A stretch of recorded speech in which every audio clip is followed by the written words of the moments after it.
ರೈತ ಸಮುದಾಯಕ್ಕೆ ಈ ರೀತಿಯಾಗಿ ಮಾತನಾಡಿ ಅಪಮಾನ ಮಾಡಿರುವ ಸಚಿವ ಶಿವಾನಂದ ಪಾಟೀಲ್ ಒಂದು ಕ್ಷಣ ಕೂಡ ಆ ಸ್ಥಾನದಲ್ಲಿರೋಕೆ ಯೋಗ್ಯತೆ ಇಲ್ಲ ಅನ್ನೋ ಮಾತನಾಡೋದ್ರ ಮುಖಾಂತರ ಕಿಡಿಕಾರಿದ್ದಾರೆ ಅವರ ಹೇಳಿಕೆಗೆ ಸಿಟಿ ರವಿ. ಅನುಭವಿ ಮಂತ್ರಿ ಬಾಯಿಲಿ ಬರುವಂತಹ ಇಂತಹ ಮಾತುಗಳು ನಿಜಕ್ಕೂ ಸಹನೀಯವಲ್ಲ.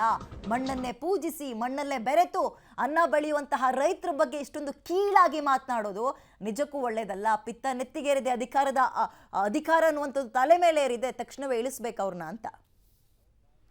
ಶಿವಾನಂದ ಪಾಟೀಲರು ಹಿರಿಯ ಅನುಭವಿ ಶಾಸಕರು ಮತ್ತು ಮಂತ್ರಿ, ಸಹಕಾರಿ ಕ್ಷೇತ್ರದಲ್ಲಿ ಬಹಳ ವರ್ಷಗಳ ಕಾಲ ಕೆಲಸ ಮಾಡಿದಂಥ ಸಹಕಾರಿ ಧುರೀಣರು. ಅವ್ರ ಬಾಯಿನಲ್ಲಿ ಬರ್ತಿರೋ ಮಾತುಗಳು ಸಹನೀಯವಲ್ಲ. ಅವರು ರೈತರು ಬರಗಾಲಕ್ಕೆ ಕಾಯ್ತಾರೆ ಅನ್ನುವಂಥ ಮಾತನ್ನು ಹೇಳೋ ಮೂಲಕ ಇಡೀ ರೈತ ಸಮುದಾಯವನ್ನು ಅಪಮಾನಿಸಿದ್ದಾರೆ. ಮತ್ತು ಯಾವುದು ರೈತ ಸಂಸ್ಕೃತಿ ಇದೆ, ಮಣ್ಣನ್ನೇ ಪೂಜಿಸಿ ಮಣ್ಣಿನ ಜೊತೆಗೆ ಬೆರೆತು ಮಣ್ಣಿನಿಂದಲೇ ಫಲ ಪಡೆದು ಜಗತ್ತಿಗೆ ಹಂಚುವಂಥ ರೈತ ಸಂಸ್ಕೃತಿಯನ್ನು ಅಪಮಾನಿಸಿದ್ದಾರೆ. ಹಿಂದೆ ನೋಟುಗಳನ್ನು ಅವ್ರ ಮೇಲೆ ತೂರಿಸ್ಕೊಂಡಿದ್ದನ್ನು ನಾವು ನೋಡಿದ್ವಿ. ಈಗ ರೈತರಿಗೆ ಈ ರೀತಿ ಅಪಮಾನಿಸೋದು ಮಾತನಾಡಿದ್ದಾರೆ. ಬರಗಾಲಕ್ಕೆ ರೈತರು ಕಾಯ್ತಿರ್ತಾರೆ, ಸಾಲ ಮನ್ನಾ ಆಗಲಿ ಅಂತ ಹೇಳಿ ಹೇಳೋ ಮೂಲಕ ರೈತ ಸಮುದಾಯವನ್ನು ಅಪಮಾನಿಸಿದ್ದಾರೆ. ಇವ್ರನ್ನ ಮಂತ್ರಿ ಸ್ಥಾನದಲ್ಲಿ ಮುಂದುವರಿಸಿದರೆ ಆ ಪಾಪಕ್ಕೆ ಕಾಂಗ್ರೆಸ್ಸು ಹೊಣೆ ಆಗಬೇಕಾಗತ್ತೆ. ಇದು ಬಹುಶಃ ಅಧಿಕಾರದ ಅಹಂಕಾರದ ಒಂದು ಭಾವನೆ ಅವರಲ್ಲಿ ಮಾತಾಡಿಸ್ತಾ ಇದೆ. ಅಧಿಕಾರದ ಪಿತ್ತ ನೆತ್ತಿಗೇರಿದಾಗ ಅಹಂಕಾರದಿಂದ ಸ್ಥಿತಪ್ರಜ್ಞತೆಯನ್ನು ಕಳ್ಕೊಳ್ತಾರಂತೆ.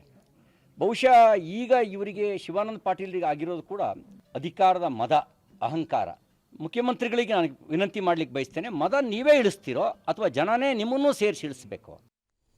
ಸಿಟಿ ರವಿ ಅವರು ಅವರ ಹೇಳಿಕೆಗೆ ಕಿಡಿಕಾರಿದ್ದಾರೆ. ಅದು 100ಕ್ಕೆ 100 ನಿಜ. ರೈತ ಸಮುದಾಯಕ್ಕೆ ಮಾಡಿದ ಅಪಮಾನ ಶಿವಾನಂದ ಪಾಟೀಲ್ ಅವರು ಅನ್ನೋ ಒಂದು ಹೇಳಿಕೆಯನ್ನು ಕೊಟ್ಟಿದ್ದಾರೆ.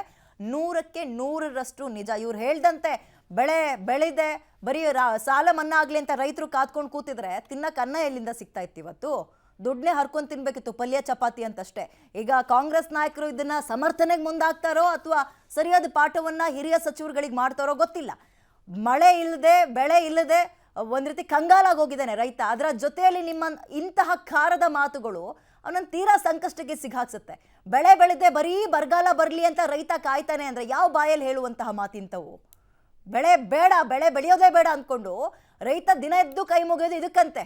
ಮಳೆ ಬರೋದು ಬೇಡ, ಬರಗಾಲ ಬರಲಿ ಅಂತ ಕಾಯ್ತಾನಂತೆ.